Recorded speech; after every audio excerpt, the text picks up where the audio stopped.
Obulapuram mining ಕಂಪನಿಯ ಅಕ್ರಮ ಗಣಿಗಾರಿಕೆ ಕೇಸ್ನಲ್ಲಿ ಗಂಗಾವತಿ ಕ್ಷೇತ್ರದ ಶಾಸಕ ಗಾಲಿ ಜನಾರ್ದನ ರೆಡ್ಡಿ ಅಪರಾಧಿ ಅಂತ ಸಿಬಿಐ ಕೋರ್ಟ್ ತೀರ್ಪು ನೀಡಿದೆ. ಓಬಳಾಪುರಂ ಮೈನಿಂಗ್ ಕಂಪನಿಯ ವ್ಯವಸ್ಥಾಪಕ ನಿರ್ದೇಶಕನಾಗಿದ್ದ ಬಿವಿ ಶ್ರೀನಿವಾಸ ರೆಡ್ಡಿ ಮತ್ತು ಓಬಳಾಪುರಂ ಮೈನಿಂಗ್ ಕಂಪನಿಯ ಮುಖ್ಯಸ್ಥನಾಗಿದ್ದ ಜನಾರ್ದನ ರೆಡ್ಡಿ ಅಪರಾಧಿ ಅಂತ ದೆಹಲಿಯ ಸಿಬಿಐ ವಿಶೇಷ ನ್ಯಾಯಾಲಯ ತೀರ್ಪನ್ನ ಪ್ರಕಟಿಸಿದೆ. ಈ ಪ್ರಕರಣದಲ್ಲಿ ಮಾಜಿ ಸಚಿವ ಜನಾರ್ದನ ರೆಡ್ಡಿಗೆ 7 ವರ್ಷ ಜೈಲು ಶಿಕ್ಷೆ ನೀಡಿ ಹೈದರಾಬಾದ್ನ ಸಿಬಿಐ ವಿಶೇಷ ಕೋರ್ಟ್ ತೀರ್ಪು ನೀಡಿದೆ. ಓಬಳಾಪುರಂ ಮೈನಿಂಗ್ ಕಂಪನಿ ಎಂಡಿ ಆಗಿದ್ದ ಬಿವಿ ಶ್ರೀನಿವಾಸ ರೆಡ್ಡಿ ಮತ್ತು ಈ ಕಂಪನಿಯ ಮುಖ್ಯಸ್ಥರಾಗಿದ್ದ ಜನಾರ್ದನ ರೆಡ್ಡಿಗೆ 7 ವರ್ಷಗಳ ಕಾಲ ಜೈಲು ಶಿಕ್ಷೆಯನ್ನ ಕೋರ್ಟ್ ವಿಧಿಸಿದೆ.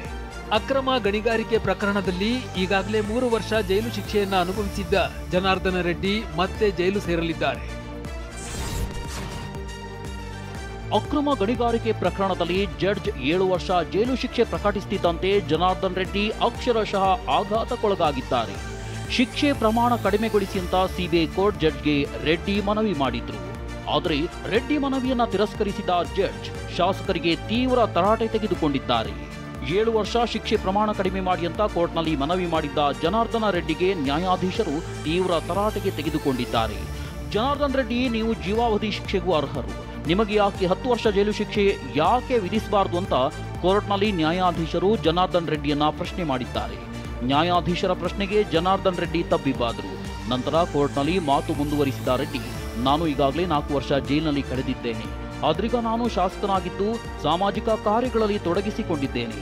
ಹೀಗಾಗಿ ಶಿಕ್ಷೆ ಪ್ರಮಾಣ ಕಡಿಮೆ ಮಾಡುವಂತೆ ಜಡ್ಜ್ ಬಳಿ ರೆಡ್ಡಿ ಮನವಿ ಮಾಡಿದ್ರು. ರೆಡ್ಡಿ ಮನವಿಯನ್ನ ತಿರಸ್ಕರಿಸಿದ ಜಡ್ಜ್ 7 ವರ್ಷ ಶಿಕ್ಷೆ ಪ್ರಮಾಣ ಕಡಿಮೆ ಮಾಡಲು ಒಪ್ಪಿಲ್ಲ. ಆಂಧ್ರಪ್ರದೇಶ ಮತ್ತು ಕರ್ನಾಟಕದ ಗಡಿಭಾಗದ ಓಬಳಾಪುರಂ ಪ್ರದೇಶದಲ್ಲಿ ನಡೆದಿದ್ದ ಅದಿರಿನ ಅಕ್ರಮ ಗಣಿಗಾರಿಕೆ ಪ್ರಕರಣ ದೇಶದಾದ್ಯಂತ ಸಂಚಲನವನ್ನ ಸೃಷ್ಟಿಸಿತ್ತು.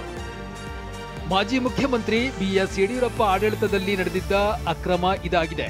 ಆಂಧ್ರಪ್ರದೇಶ ಮತ್ತು ಕರ್ನಾಟಕ ಗಡಿಭಾಗದ ಓಬಳಾಪುರಂ ಪ್ರದೇಶದಲ್ಲಿ ಅದಿರಿನ ಅಕ್ರಮ ಗಣಿಗಾರಿಕೆ ನಡೆದಿತ್ತು. ಈ ಕಂಪನಿಗೆ ಗಣಿಗಾರಿಕೆ ಮಂಜೂರಾತಿ ನೀಡುವಲ್ಲಿ ಅಕ್ರಮವನ್ನ ಎಸಗಲಾಗಿತ್ತು. ಜೊತೆಗೆ ಅರಣ್ಯ ಇಲಾಖೆ, ಗಣಿ ಇಲಾಖೆಯಿಂದಲೂ ಅಕ್ರಮ ನಡೆದಿತ್ತು. ರಾಜ್ಯದ 29 ಲಕ್ಷ ಟನ್ ಅದಿರನ್ನ ಲೂಟಿ ಮಾಡಿರುವ ಆರೋಪ ಇತ್ತು. ಇದರಿಂದ ಬರೋಬ್ಬರಿ 844 ಕೋಟಿ ರೂಪಾಯಿ ಆದಾಯವನ್ನ ಪಡೆದಿದ್ದಾರೆ ಅನ್ನೋದು ತನಿಖೆಯಲ್ಲಿ ಬೆಳಕಿಗೆ ಬಂದಿತ್ತು.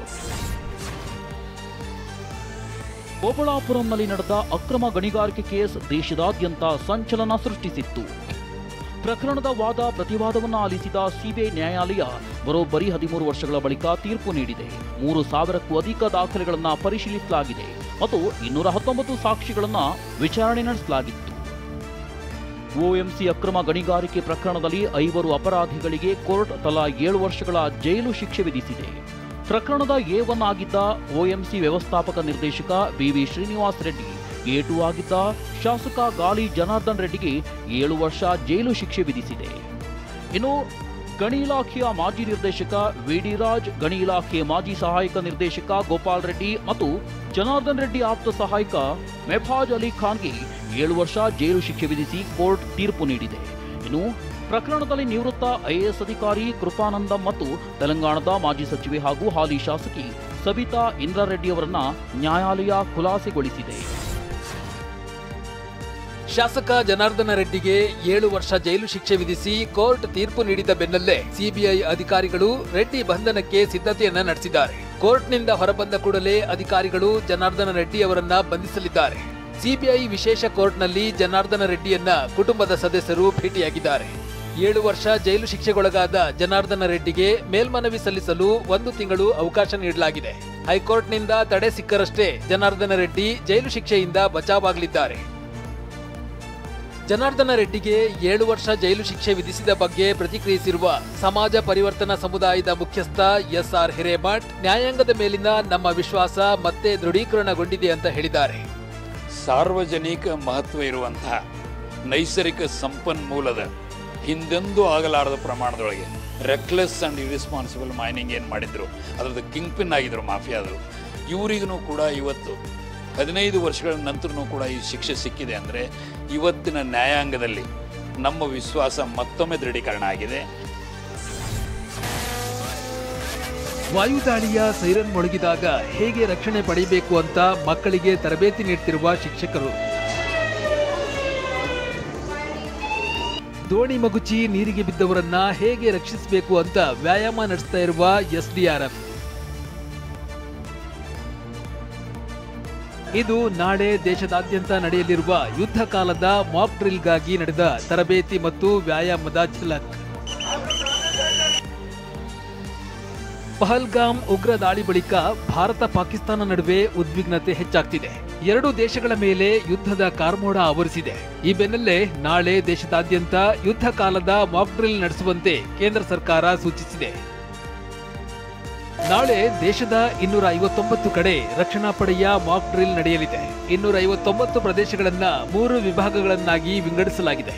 ಮೊದಲ ವಿಭಾಗದಲ್ಲಿ 13 ಪ್ರದೇಶಗಳು, ಎರಡನೇ ವಿಭಾಗದಲ್ಲಿ 201 ಪ್ರದೇಶಗಳು ಹಾಗೂ ಮೂರನೇ ವಿಭಾಗದಲ್ಲಿ 35 ಪ್ರದೇಶಗಳಲ್ಲಿ ಅಣಕು ಪ್ರದರ್ಶನ ನಡೆಯಲಿದೆ. ಈ ಮೂಲಕ ಯುದ್ಧದ ಸಂದರ್ಭದಲ್ಲಿ ಜನಸಾಮಾನ್ಯರು ಹೇಗೆ ಎಚ್ಚರ ವಹಿಸಬೇಕು, ಹೇಗೆ ರಕ್ಷಣೆ ಪಡೆಯಬೇಕು ಅಂತ ರಕ್ಷಣಾ ಪಡೆ ಅಣಕು ಪ್ರದರ್ಶನವನ್ನ ಮಾಡಲಿದೆ. ನಾಳೆ ದೇಶದಾದ್ಯಂತ ಮಾಕ್ ಡ್ರಿಲ್ ಹಿನ್ನೆಲೆ ಉತ್ತರ ಪ್ರದೇಶದ ಲಕ್ನೋ ಬಳಿ ಬಿರುಸಿನ ತರಬೇತಿ ನಡೆದಿದೆ. ಲಕ್ನೋ ಪೊಲೀಸ್ ಲೈನ್ಸ್ ಬಳಿ ನಾಗರಿಕ ಭದ್ರತಾ ಸಿಬ್ಬಂದಿ, ಪೊಲೀಸರು ಮತ್ತು ಸ್ಥಳೀಯ ಅಧಿಕಾರಿಗಳು ಮಾಕ್ ಡ್ರಿಲ್ ತರಬೇತಿ ನಡೆಸಿದ್ರು. ಇದೇ ವೇಳೆ ವಾಯುದಳಿಯ ಸೈರನ್ ಪರೀಕ್ಷೆಯನ್ನು ನಡೆಸಲಾಯಿತು. ದೆಹಲಿಯ ಕಾನಾಟಾ ಪ್ಲೇಸ್ ಬಳಿ ಹೆಚ್ಚಿನ ಪೊಲೀಸರನ್ನ ನಿಯೋಜಿಸಲಾಗಿದೆ. ಒಡಿಶಾದ ಪುರಿ ಜಗನ್ನಾಥ ದೇವಾಲಯಕ್ಕೆ ಎನ್ಎಸ್ಜಿ ಕಮಾಂಡೋಗಳು ಭೇಟಿ ನೀಡಿ ಭದ್ರತಾ ಪರಿಶೀಲನೆ ನಡೆಸಿದ್ದಾರೆ. 1971ರ ಭಾರತ ಪಾಕಿಸ್ತಾನ ಯುದ್ಧದ ಸಮಯದಲ್ಲಿ ಭಾರತ ಅಣಕು ಯುದ್ಧ ತಾಲೀಮನ್ನ ನಡೆಸಿತ್ತು. ಸುಮಾರು 53 ವರ್ಷಗಳ ಬಳಿಕ ಇದೇ ರೀತಿಯ ಯುದ್ಧ ತಾಲೀಮು ನಾಳೆ ದೇಶದಾದ್ಯಂತ ನಡೆಯಲಿದೆ. ಅದರಲ್ಲೂ ಕರ್ನಾಟಕದ 3 ಜಿಲ್ಲೆಗಳಲ್ಲಿ ನಾಳೆ ಮಾಕ್ ಡ್ರಿಲ್ ನಡೆಯಲಿದೆ.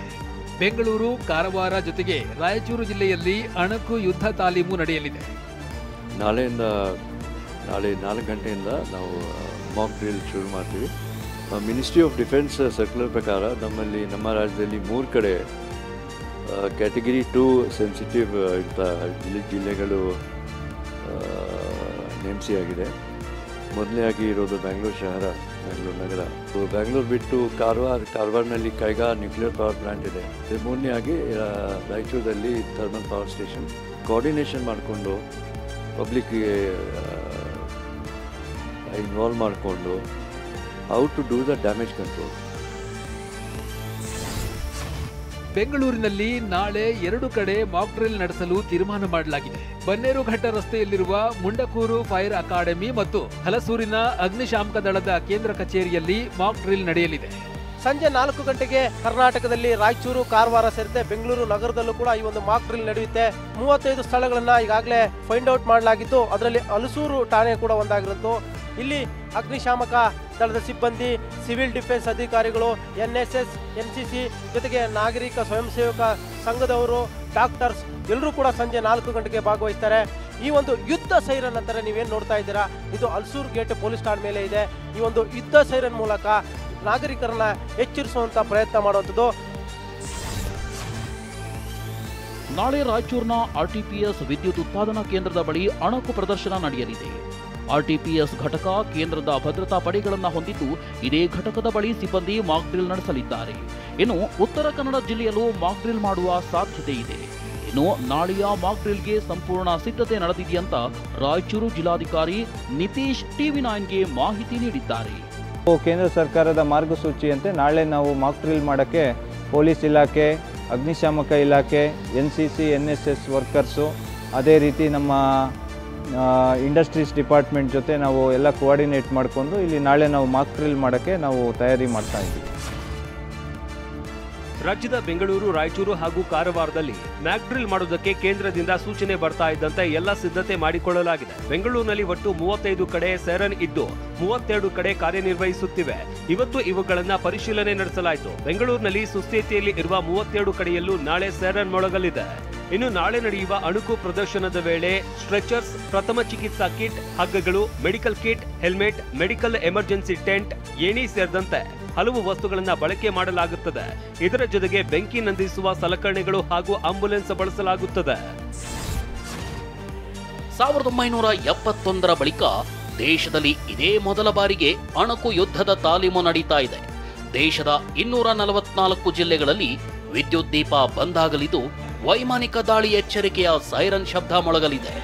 ಯುದ್ಧವನ್ನೇ ನೋಡದ ಇಂದಿನ ಪೀಳಿಗೆಗೆ ಸ್ವಯಂ ರಕ್ಷಣೆ ಕುರಿತು ನೀಡುವ ತರಬೇತಿ ಇದಾಗಿದೆ. ನಾಳೆ ನಿಜ ಜೀವನದ ಸನ್ನಿವೇಶಗಳನ್ನ ಮರುಸೃಷ್ಟಿಸಲಾಗುತ್ತೆ.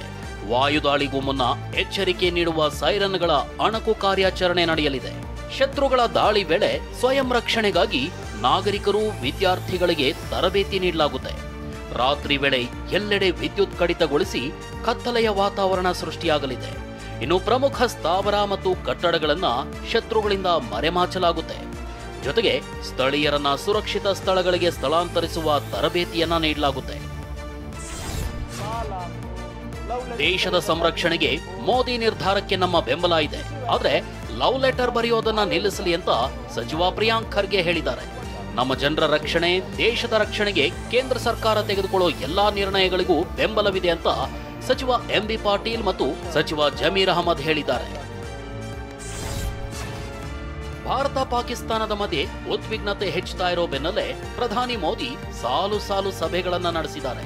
ಇಂದು ರಾಷ್ಟ್ರೀಯ ಭದ್ರತಾ ಸಲಹೆಗಾರ ಅಜಿತ್ ದೋವಲ್ ಪ್ರಧಾನಿ ಮೋದಿ ನಿವಾಸಕ್ಕೆ ಭೇಟಿ ನೀಡಿದ್ರು. ಸುಮಾರು 40 ನಿಮಿಷಕ್ಕೂ ಹೆಚ್ಚು ಕಾಲ ಮೋದಿ ಹಾಗೂ ಅಜಿತ್ ದೋವಲ್ ಚರ್ಚೆ ನಡೆಸಿದ್ದಾರೆ. ಭಯೋತ್ಪಾದನೆ ವಿರುದ್ಧ ಮುಂದಿನ ಕಾರ್ಯಾಚರಣೆ, ಉಗ್ರರಿಗೆ ಕುಮ್ಮಕ್ಕು ನೀಡ್ತಾ ಇರೋ ಪಾಕಿಸ್ತಾನದ ವಿರುದ್ಧ ಮತ್ತಷ್ಟು ಕ್ರಮ ತೆಗೆದುಕೊಳ್ಳೋ ಬಗ್ಗೆ ಸಭೆಯಲ್ಲಿ ಚರ್ಚಿಸಿರೋ ಸಾಧ್ಯತೆ ಇದೆ. ನಾಳೆ ನಡೆಯಲಿರೋ ಮಾಕ್ ಡ್ರಿಲ್ ಸಂಬಂಧ ನಾಗರಿಕ ರಕ್ಷಣಾ ಇಲಾಖೆ ಡಿಜಿ, ಎನ್ಡಿಆರ್ಎಫ್ ಡಿಜಿ ಸೇರಿ ಉನ್ನತ ಅಧಿಕಾರಿಗಳ ಜೊತೆ ಕೇಂದ್ರ ಗೃಹ ಸಚಿವ ಅಮಿತ್ ಶಾ ಸಭೆ ನಡೆಸಿದರು. 24 ಗಂಟೆಗಳ ಕಾಲ ಚೇನಾಬ್ ನದಿಯ ನೀರು ತಡೆ ಹಿಡಿದಿದ್ದ ಭಾರತ ಏಕಾಏಕಿ 28,000 ಕ್ಯೂಸೆಕ್ನಷ್ಟು ಪ್ರಮಾಣದ ನೀರನ್ನ ನದಿಗೆ ಹರಿಬಿಟ್ಟಿದೆ. ನದಿಗೆ ಅಪಾರ ಪ್ರಮಾಣದ ನೀರು ಹರಿಬಿಟ್ಟಿದ್ರಿಂದ ಪಾಕಿಸ್ತಾನದಲ್ಲಿ ಪ್ರವಾಹದ ಭೀತಿ ಎದುರಾಗಿದೆ. ಪಾಕಿಸ್ತಾನದ ಸಿಯಾಲ್ಕೋಟ್, ಗುಜರಾತ್ ಮತ್ತು ಹೆಡ್ ಖದಿರಾಬಾದ್ ಜಿಲ್ಲೆಗಳಲ್ಲಿ ಪ್ರವಾಹದ ಎಚ್ಚರಿಕೆ ನೀಡಲಾಗಿದೆ. ಇಂಡಸ್ ಜಲ ಒಪ್ಪಂದದ ಪ್ರಕಾರ ನದಿ ನೀರಿನ ಹರಿವಿನ ಪ್ರಮಾಣ ಹೆಚ್ಚಿಸುವ ಅಥವಾ ಇಳಿಸುವ ಮೊದಲೇ ಪಾಕಿಸ್ತಾನಕ್ಕೆ ಸೂಚನೆ ನೀಡಬೇಕಿತ್ತು. ಆದರೆ ಪಹಲ್ಗಾಮ್ ಉಗ್ರರ ದಾಳಿಯ ಬಳಿಕ ಭಾರತ ಇಂಡಸ್ ಜಲ ಒಪ್ಪಂದವನ್ನ ಅಮಾನತಿನಲ್ಲಿಟ್ಟಿದೆ. ಈ ಹಿನ್ನೆಲೆ ಯಾವುದೇ ಮುನ್ಸೂಚನೆ ನೀಡದೆ ಭಾರತ ಏಕಾಏಕಿ ಚೇನಾಬ್ ನದಿಗೆ ಅಪಾರ ಪ್ರಮಾಣದ ನೀರು ಹರಿಬಿಟ್ಟಿದೆ. ನೆನೆ ನೀರಿಲ್ಲದೆ ಒಣಗ್ತಾ ಇದ್ದ ಚೇನಾಬ್ ನದಿ ಇದೀಗ ಭೋರ್ಗರೆದು ಹರಿತಾ ಇದೆ. ಜಮ್ಮು ಕಾಶ್ಮೀರದಲ್ಲಿ ಉಗ್ರರ ದಾಳಿ ನಡೆಯುವ ಸಾಧ್ಯತೆ ಬಗ್ಗೆ ಪ್ರಧಾನಿ ಮೋದಿಗೆ 3 ದಿನ ಮೊದಲೇ ಗುಪ್ತಚರ ಮಾಹಿತಿ ಸಿಕ್ಕಿತ್ತು. ಇದಾದ ಬಳಿಕ ಮೋದಿ ತಮ್ಮ ಕಾಶ್ಮೀರ ಭೇಟಿಯನ್ನ ರದ್ದುಗೊಳಿಸಿದ್ರು ಅಂತ ಎಐಸಿಸಿ ಅಧ್ಯಕ್ಷ ಮಲ್ಲಿಕಾರ್ಜುನ ಖರ್ಗೆ ಆರೋಪಿಸಿದ್ದಾರೆ. ಜಾರ್ಖಂಡ್ನ ರಾಂಚಿಯಲ್ಲಿ ನಡೆದ ಸಂವಿಧಾನ ಉಳಿಸಿ ಸಮಾವೇಶದಲ್ಲಿ ಖರ್ಗೆ ಈ ಆರೋಪ ಮಾಡಿದ್ದಾರೆ. हमले के 3 दिन पहले ही वहां इंटेलिजेंस रिपोर्ट मोदी जी को भेजा था और उसी लिए मोदी जी ने कश्मीर जाने का प्रोग्राम कैंसिल किया था.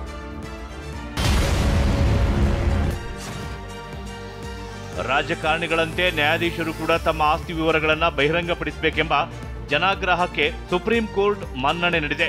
ಸುಪ್ರೀಂ ಕೋರ್ಟ್ನ ಎಲ್ಲಾ ನ್ಯಾಯಾಧೀಶರ ಆಸ್ತಿ ಮಾಹಿತಿ ಬಹಿರಂಗಪಡಿಸಿದೆ. ಒಟ್ಟು 33 ನ್ಯಾಯಾಧೀಶರ ಪೈಕಿ 21 ಜನರ ಆಸ್ತಿಯನ್ನ ವೆಬ್ಸೈಟ್ನಲ್ಲಿ ಪ್ರಕಟಿಸಿದೆ.